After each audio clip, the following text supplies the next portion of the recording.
여러분 안녕하세요. 오늘 여러분들이 또 일부는 듣기에 따라서 또 좀 거북스러운 얘기를 제가 좀 할까 합니다.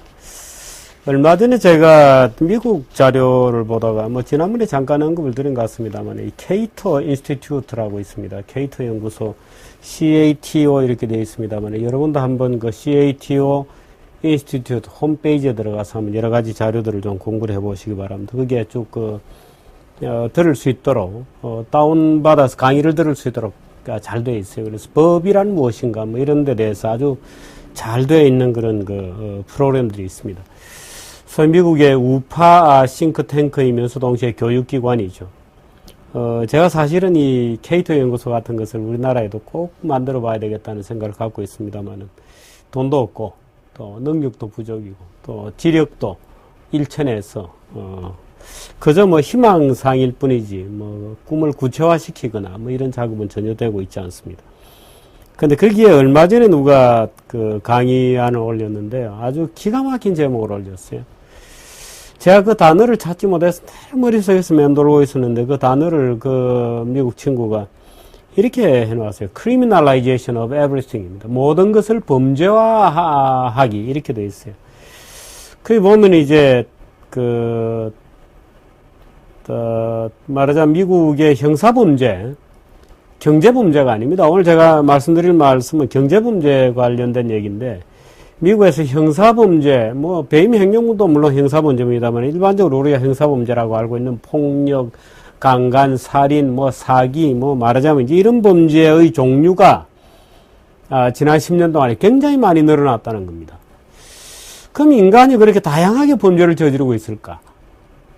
그럼 한 10년 전에 인간이 저지르던 범죄 유형보다 지금 인간들이 훨씬 다양하게 범죄를 저지르고 있을까? 예를 들어서 과학의 발달, 이런 예를 들어서 우리가 사용하는 물건의 종류, 이건 예를 들어 10년 전보다 훨씬 많이 늘어났다. 예를 들어 서울에서 구할 수 있는 물건의 종류가 예를 들어 10만 개다. 그럼 뉴욕에서 구할 수 있는 물건의 종류는 약 20만 개 정도 되거든요. 20만 개 더 됩니다. 어떤 숫자를 보면 그 10배 가까이 많은데 제가 그 숫자가 너무 의심스러워서 물론 상품 코드로 따지면 아마 10배 될 겁니다. 똑같은 연필이라도 전 세계 물건이 뉴욕엔 다 있고 한국에는 겨우 해봤자 한국 국산 아니면 일제 아니면 독일제 이런 미국제 이런 거니까 10배 정도 된다는 통계도 있어요. 근데 범죄가 그렇게 늘어났다 이건 우리가 믿을 수 없잖아요. 글쎄 근데 왜 범죄가 늘어났을까요? 말하자면 미국의 사법당국이 범죄를 하나 늘릴 때마다 조직이 늘어나죠. 담당자가 늘어날 거 아니에요. 예산이 늘어나죠. 그 범죄에 대처하기 위해서 여러 가지 이제 제도를 갖추고 하다 보면 그래서 이 범죄가 늘어나는 것보다 범죄를 소탕하는 사법기구가 늘어나는 겁니다. 그 모든 것을 범죄화한다. Criminalization of everything이에요. 참 everything이라는 말 속에 우리나라에서는 기업 활동 이야말로 criminalize 되고 있다 하는 생각이 제 생각입니다. 출자 규제 이런 거 당연히 출자 초액 규제, 순환 출자 금리, 대기업제, 대주주 의결권 제한 모조리 이제 규제의 그물망을 촘촘하게 짜서 걸핏하면 걸려드는 겁니다. 이제 모든 기업 활동, almost all activity, economic activity를 거의 모든 경제활동을 자유의 영역으로 두는 것이 아니고 자유의 영역으로 두고 해서는 안 되는 것을 정하는 게 아니고 하도 그게 많아지다 보니까 이제는 할 수 있는 경제적 자유활동이 무엇인지를 이제 열심히 찾아야 되는 이런 일이 벌어지는 거죠. 그래서 그걸 위반하면 이제 criminalize 되는 겁니다. 범죄화 되는 겁니다. 그제 새누리당에서 이런 법안을 냈어요. 물론 며칠 전에 이제 민주당에서 이미 특정가법 개정안, 특정경제범죄 가중처벌법에 대한 법률이 있거든요. 특정경제범죄 가중처벌. 지금 이제 논란이 되는 것은 주로 횡령, 배임, 특히 이제 기업인들이 많이 저지르는 범죄는 최저 형량을 5년에서 7년으로 올리는 법안을 민주당이 이미 제출해 뒀어요. 5년에서 7년으로 옮긴다는 얘기가 무슨 말이냐면 지금 법원이 집행유예를 선고하려면 실형 기준으로 징역 3년 이하에만 집행유예를 선고할 수 있습니다.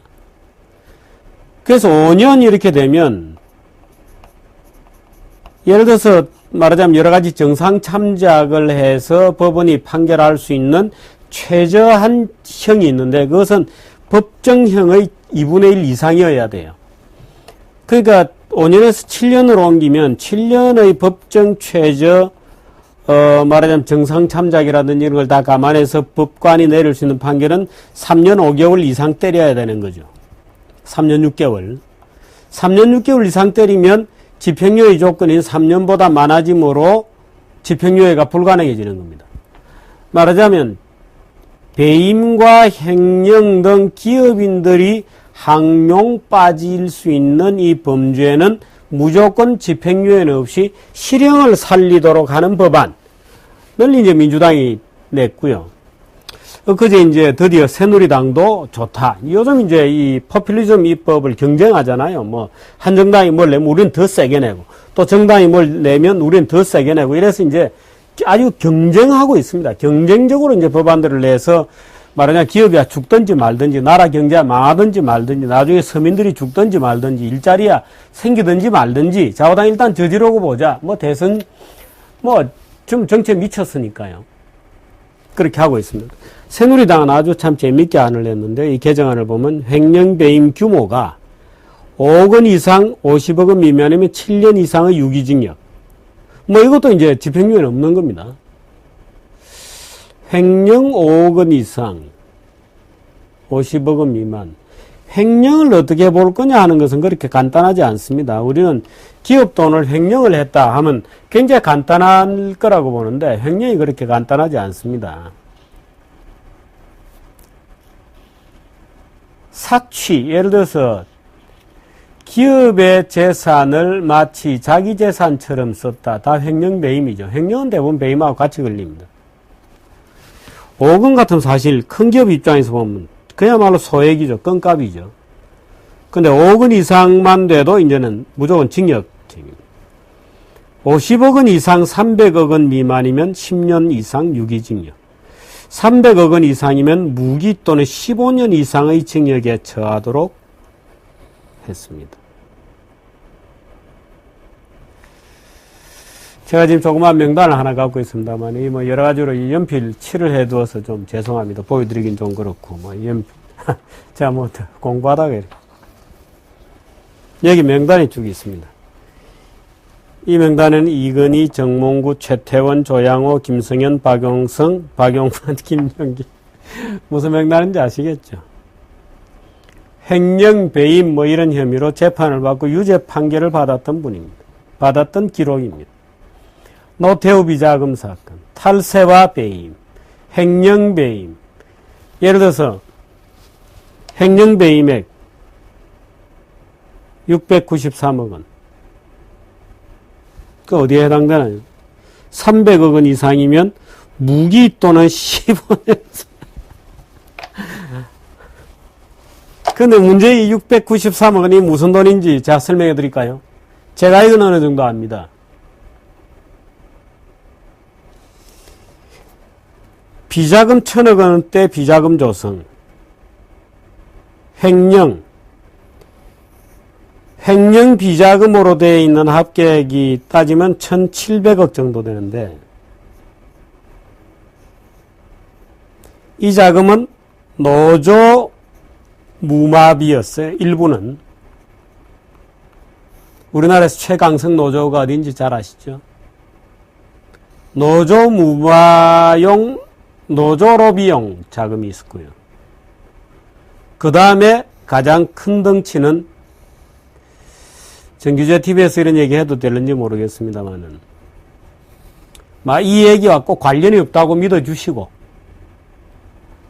얼마 전에 우리 조주현 기자가 뭐 보시라이가 뭐 해먹은 돈이 뭐 몇 조 원이고 뭐 시진핑이 사돈의 8종까지 뭐 다 합치면 무려 4조 원의 엄청난 부정축제를 했고 그 돈들이 어디서 가나요? 중국에 지금 정치권을 장악하고 있는 건 상하이방이거든요. 샹하이방의 정치 자금은 전부, 이것도 소송 걸릴지 모르는데요. 유럽계 모 자동차 회사의 중국 본부에서 전부 부담을 해요. 북경방의 정치 자금은 누가 내냐? 그 유럽계 자동차가 중국 시장을 장악하는 것을 눈뜨고 볼 수 없다고 달려든 후발 자동차 업체죠. 누구라고 제가 얘기 드릴 수 없지만. 그래서 어떤 기업들은 북경에서 굉장히 빨리 정착했습니다. 북경 택시도 그 회사 제품으로 쓰고. 알만하신가요? 그 돈입니다.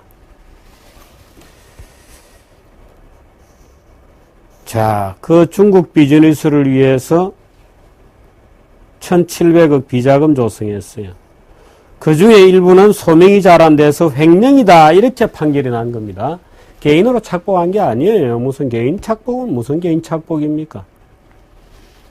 그 중에 일부가 횡령액으로 규정이 됩니다. 비자금도 뭐 여러 가지 종류 조달 방법이 있으니까 결국은 자기 이름으로 가지고 있을 수밖에 없죠. 뭐 차명이거나 또는 뭐 탈세하고도 같이 낄 수도 있습니다. 왜? 그 돈을 해외에서 관리했다. 그러면 국내 회계에 들어있지 않으니까 탈세하고 또 같이 걸리는 겁니다. 기업 활동이라는 게 간단하지 않습니다. 무슨 내 돈, 네 돈이 다 정해져 있고 회사 돈, 내 돈이 정해져 있는데 거기에서 내 돈으로 빼먹어서 어디 가서 엿바꿔 먹었다, 뭐 영화 보러 갔다, 뭐 이런 게 아니에요. 술 먹어 치웠다 이런 게 아니거든요. 그래서 횡령액 693억 원.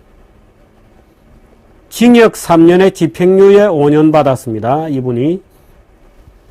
자, 횡령액 300억 원 이상. 무기 또는 15년 이상의 징역. 이제 이분은 이 건으로 만일에 다시 재판을 받게 되면 영원히 기업경영활동에서 손을 떼야 됩니다. 동의하십니까? 이건희 회장 탈세와 배임 2009년도, 정몽구 회장 횡령과 배임, 최태원 회장 분식회계 및 부당거래. 이건희 회장의 탈세와 배임은 주로 상속 관련된 문제였고요. 최태원 회장의 분식회계와 부당거래는 대부분이 기업 경영권을 지키기 위한, 예를 들어서 소브린으로부터 기업 경영권 공격을 받았던 거 기억하시죠? 외국 투기자분들이 들어와서 우리나라 좌빨들이 그렇게 만들어 놨거든요. 우리나라 좌빨들이 기업 경영권 방어를 할 수 있는 모든 제도들을 김대중 정부 때 다 없애고 전 세계 투기자본들을 들여와 가지고 우리나라 재벌들을 혼내줘야 된다 하고 끌고 왔던 거죠. 참여연대가 장하준 교수 같은, 장하성 교수 같은 이런 사람들이 재벌에 대한 무모한 증오감에 사로잡힌 끝에 재벌을 혼내줄 수만 있다면 누구라도 좋다. 그리고 소브린도 끌고 오고 템플턴도 끌고 오고 다 끌고 오고 재벌 경영권 방어할 수 있는 모든 제도를 다 없앴습니다. 아직 남아있는 게 순환출자죠. 그래서 이제 순환출자까지 이번에 다 해체하겠다는 거거든요. 그 이제 재벌 또 완전히 이제 외국 자본들이 마음대로 해먹을 겁니다. 그 다음에 순환출자라는 게 있어가지고 그나마 재벌 회장이 자기가 가지고 있는 지분보다 많은 내부 지분율을 가지게 되고 그 내부 지분율이 복잡하게 얽혀 있어서 실제로 어떤 뭐 투기 헤지펀드가 와서 삼성 경영권을 공격하더라도 그렇게 간단치 않아요. 그 최태원 회장이 SK그룹이 이 경영권 방어 전략을 제대로 못 세웠기 때문에 소브린에게 타깃이 돼서 그렇게 농락을 당했던 겁니다. SKT가 템플턴이었던가요? 거기에 걸려가지고 난장판이 된 거죠. 그 다음에 GSK가 이제 지주회사가 딱 걸려가지고 그 소브린에게 질질 끌려가면서 난장판을 부리고 우리나라 정권시장을 이렇게 투기판을 만들어 놓은 게 우리나라 좌빨들이에요. 왜? 재벌 경영권 안정장치들을 전부 없애버렸거든요. 그러니까 이제 국제 투기자분들이 마음대로 들어와서 한국에 들어와서는 얼마든지 몇 주만 시중에서 끌어모으면 재벌 공격할 수 있다고 공격해 들어갔던 것이거든요. 그럼 이제 박은순을 비롯한 좌빨들은 가서 또 그 재벌 공갈 쳐가지고 이제 돈 뺏어내고 협찬금 이런 거. 그럼 이제 어떻든 좌빨들 눈에 잘 보여야 되니까 그 협찬금 주고. 그 지금 와서 이제 순환출자 구조까지 다 없애겠다는 겁니다. 근데 어떻든 만일에 횡령배임, 그 횡령배임 안 하면 될 거 아니냐. 맞습니다. 횡령배임 안 하면 되죠. 근데 횡령배임이라는 게 뭐냐, 이거예요. 지금 정몽구 회장의 횡령배임, 최태원, 예를 들어서 조양호 횡령배임, 김성현 회장은 폭력이었습니다. 술집 건달들하고 싸웠잖아요. 쪽팔리게. 술집 건달들하고 싸워서 참 쪽팔리게 됐는데,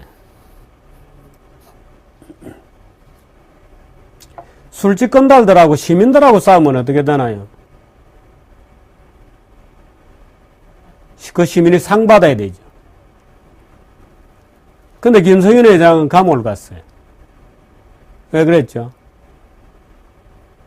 집행유예 1년 6개월. 징역 1년 6개월에 유죄 판결입니다. 집행유예 5년. 이 5년은 끝났는지 모르겠네요. 일반 시민이 술집 깡패들하고 싸우면 상 받아야 되죠. 야, 대단해. 잘했어. 근데 김성현 재벌 회장이었기 때문에 감옥을 간 겁니다. 말하자면 재벌이기 때문에 사실은 여론재판을 받고 중처벌을 받았죠. 물론 재벌이기 때문에 수단이 있었죠. 술집 깡패에게 대적할 수 있는. 말하자면 우리 같으면 술집 깡패가 때리 맞고 뭐 끽소리 못하고 나와서 경찰서 신고해봤자 유야무야 되죠. 뭐 경찰이 보호해주나요, 시민을? 우리 같은 시민들은 가서 술집하고 깡패하고 싸웠다. 그거 몇 대 얻어 터졌다. 그 경찰에 가면 야, 깡패 못 잡는다. 야, 그 주인, 그 술집에서 고용한 깡패인데 그 술집 주인은 모른다 그런다. 그 손님이라 그런다. 그럼 끝이죠. 근데 이제 다행히 김성현, 그 맞은 그 김모라고 하는 젊은 애의 아버지가 김성현 재벌 회장이었어요. 그러니까 이제 가서 일로 와. 이제 혼내. 감옥사에. 그 사실 재벌 회장 아니면 죄가 되지도 않을 거를 감옥을 죄를 잡았어. 아주 재밌는 경우인데 참 본인으로서는 무한히 참 좀 그런 좀 이상한 경우가 됐죠, 사실은. 나머지 횡령배임은요, 대부분의 상속세 관련입니다. 아까 영업 관련 비자금은 제가 중국 얘기를 충분히 해드렸으니까 금방 알 겁니다. 그 다음은 문제가 생기는 상속세 관련입니다. 제가 지난번에 제 칼럼에 상속세가 65%라고 쓰니까 어떤 분이 제게 항의 메일을 보냈어요. 당신은 왜 거짓말하냐? 자기는 상속세 50%라고 알고 있는데 아닙니다. 65%입니다. 왜 65%냐면요. 50%의 베이직 텍스가 있고 거기에 서 텍스가 붙습니다. 서 텍스가 30%예요. 무엇에 대해서? 경영권 프리미엄에 대해서. 우리나라 이런 나라입니다. 이런 조세 체계를 가지고 있는 나라는 우리나라밖에 없습니다. 경영권이 달려있는 주식을 상속하게 되면 상속가액의 30%를 서택스로 내서 50 곱하기 30% 하면은 그게 15%잖아요. 그래서 50% 기본세 더하기 15% 서택스에서 전부 65%의 상속세를 내고 거기에다가 또 주민세 뭐하고 붙이면은 68% 되죠. 그럼 부모로부터 100이라는 삼성전자를 상속받았는데 70 가까운 거 떼이고 나면 다음에 어떻게 될까요? 그 경영권 유지할 수 없는 겁니다. 말하자면 우리나라 상속세 자체가 상속세를 제대로 내면 기업, 가업 상속 자체가 안 되게 돼 있어요. 이런 법률을 가진 나라는 우리나라밖에 없습니다. 우리나라밖에 없어요. 그럼 좌빨들이 이렇게 얘기하죠. 야, 재벌 황제 경영 같은 것도 우리나라밖에 우리나라밖에 없어요. 순환 출자, 상호 출자 이런 거 규제하는 나라 자체가 우리나라밖에 없고 도요다를 비롯해서 뭐 혼다다, 미국의 뭐 예를 들어서 뭐 G다, 미국의 주요 금융기관에도 다 재벌 구조로 되어 있습니다. 누가 그래요?